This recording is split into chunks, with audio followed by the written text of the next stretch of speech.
அனைவருக்கும் வணக்கம். தினம் ஒரு குரல் வழியாக உங்களை சந்திப்பதில் பெரும் மகிழ்ச்சி அடைகின்றேன்.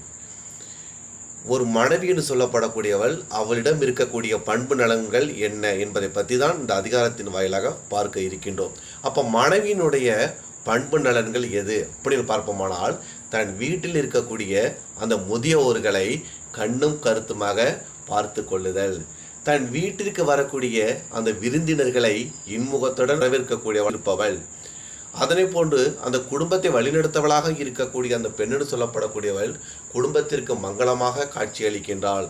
அவளிடம் அன்பு, கருணை, இரக்கம், பாசம் எல்லாமே இருக்க வேண்டும். வாழ்க்கையில் விட்டு கொடுப்பவளாக இருக்க வேண்டும்.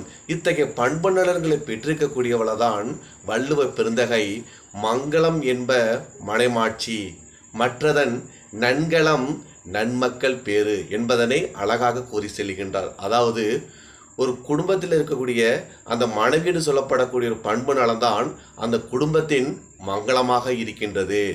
அந்த குழந்தை பேர் என்று சொல்லப்படக்கூடியதான் அந்த குடும்பத்தின் அணிகலன்களாக இருக்கின்றார்கள். அப்போ மனைவி என்று சொல்லப்படக்கூடியவள் மங்களமாக இருக்கின்றால், அந்த குழந்தை என்று சொல்லப்படக்கூடியது அந்த குடும்பத்தில் இருக்கக்கூடிய ஒரு அணிகலன்களாக இருந்து அழகு தந்து கொண்டிருக்கின்றன.